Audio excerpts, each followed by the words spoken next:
Notorious DJ. So students, in previous classes we were discussing the topic that is sex determination. Initially we described environmental sex determination with some examples. Then we described different types of chromosomal sex determinations where we studied XX, XY, XX, X0, ZZ, ZW and ZZ, Z0 type of sex determination with the help of important examples and all the required details. Is it okay? Now, some kind of sex determinations are very unusual. One of the very important amongst them we need to study is Areno-Toki. What is Areno-Toki? Just have a look at the board. See the thing. Give the emphasis on the heading first.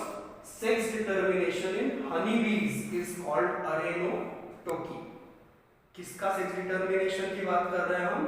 Honeybees में. जो honeybees होती है वो भी एक insect है, no doubt, लेकिन उनमें एक अनयूजुअल सी चीज दिखती है जहां तक सेक्स डिटर्मिनेशन का सवाल है.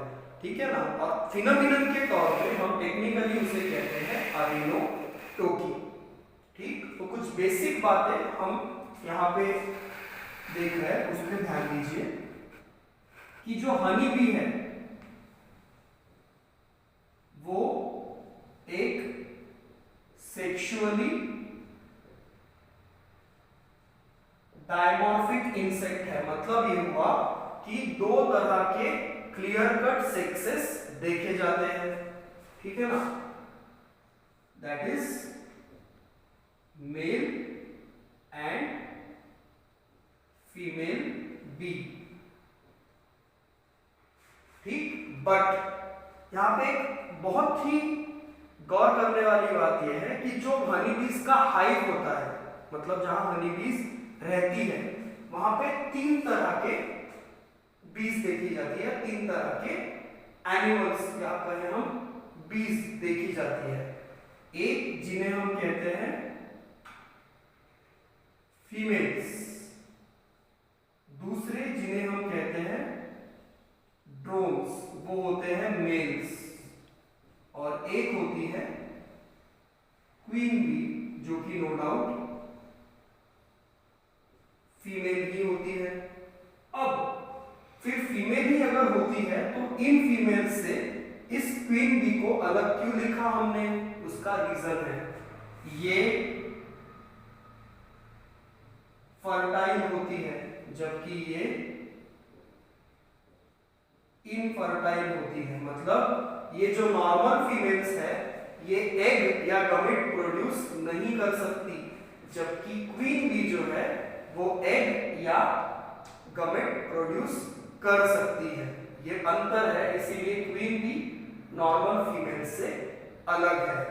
जहां तक इनके क्रोमोसोमल कॉम्बिनेशन की बात है तो फीमेल्स डिप्लॉयड होती है, क्वीन बी भी डिप्लॉयड और नॉर्मल फीमेल्स भी डिप्लॉयड. लेकिन जो ड्रोन्स है या मेल्स है वो सरप्राइजिंगली हैप्लॉयड होते हैं. मतलब सिंगल सेट ऑफ क्रोमोसोम्स होता है मेल्स में और फीमेल्स में दो सेट्स ऑफ क्रोमोसोम्स होते हैं. तो ये कैसे? तो यहाँ पे होता ये है कि हमको दिखता है फिनोमिनन जिसे हम कहते हैं हैप्लोडिप्लॉइडी. ठीक है ना? इस टर्म को बहुत अच्छे से समझना होगा हमें, हैप्लोडिप्लॉइडी. तो उसके लिए हमको एक बार उसे पढ़ना होगा जो भी उसके सामने लिखा है. देखिए क्या लिखा है. Haplodiploidy is a sex determination mechanism in which males develop from unfertilised eggs. ध्यान से, males develop from unfertilized eggs and are haploid, and females develop from fertilized eggs so they are diploid. मतलब एक ही तरह का colony है जिसमें mail कैसे है हैप्लॉइड और फीमेल्स कैसी है डिप्लॉइड. इसीलिए इस तरह के फिनोमिनन को जहां पे एक ही तरह के ऑर्गेनिज्म के मेल्स हैप्लॉइड है और फीमेल्स डिप्लॉइड है, हम फिनोमिनन को एज अ फिनोमिनन कहते हैं हैप्लोडिप्लॉइडी, या इस तरह के फिनोमिनन को अरेनोटोकी भी कहते हैं, जिसको डिस्कवर किया था जॉन डायरेजॉन नाम के साइंटिस्ट ने in 1845. This is not much relevant, it is just for the information. बाकी हमारे लिए जरूरी है ये चीज, और वो टर्म अरेनोटोकी, डायरेक्ट क्वेश्चन हमको आता है कि arrhenotoky as a phenomenon is seen in, और haplodiploidy phenomenon seen in honeybees is also called as, it is also called as अरेनोटोकी।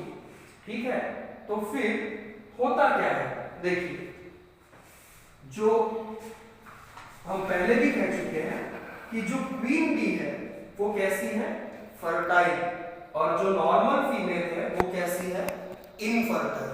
मतलब जब भी ये जो क्वीन बी है, अब क्वीन बी नॉर्मल फीमेल से इजीली अलग करके देखी जा सकती है, क्योंकि नॉर्मल फीमेल बीज का साइज काफी छोटा होता है as compare to queen bee, या क्वीन बी का हम कहें साइज बड़ा होता है नॉर्मल फीमेल से।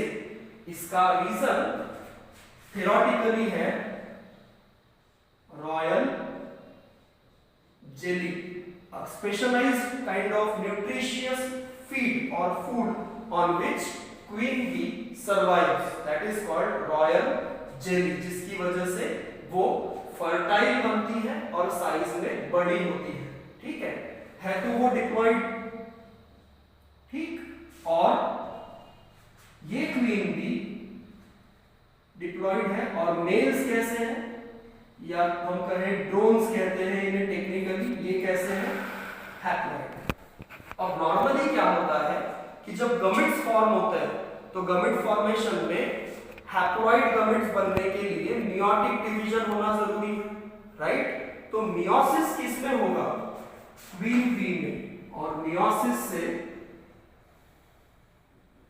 क्या बनेंगे, हैप्लॉइड गमेट, बराबर। अब ये हैप्लॉइड गमेट तो बन गया, लेकिन मेल गमेट का क्या, ये तो फीमेल गमेट हुआ ना। मेल गमेट का क्या, मेल तो ऑलरेडी हैप्लॉइड है, तो यहाँ पे अलग बात हमको नॉर्मल से अलग ये दिखती है कि जो मेल्स है वो गमेट्स का फॉर्मेशन डायरेक्टली माइटोसिस से करते हैं, ना कि मियोसिस से, और ये बन जाएगा मेल गमेट, मेल भी हैप्लॉइड और उसका गमेट भी हैप्लॉइड। अब फीमेल गमेट और मेल गमेट के फ्यूजन से जो डिप्लॉइड जाइगोट बनता है, ठीक है ना, इस जाइगोट से कौन बनेंगी,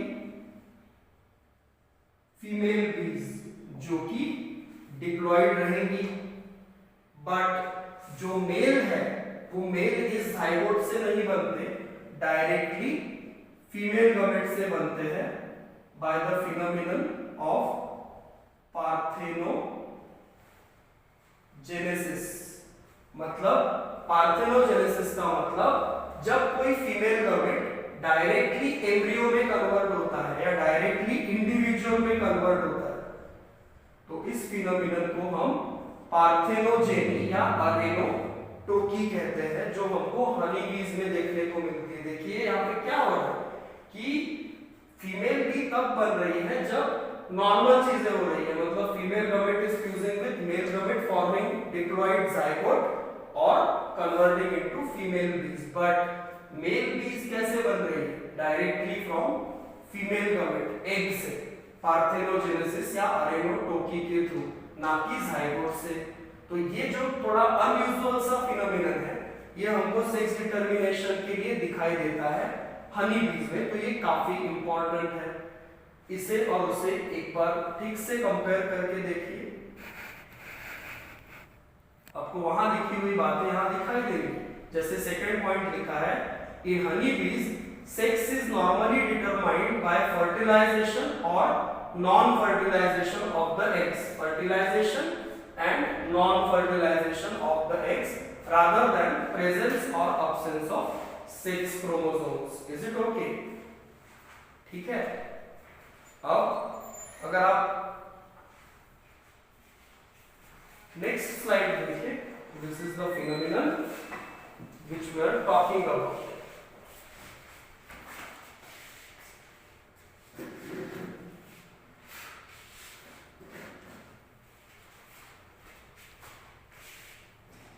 Yeah.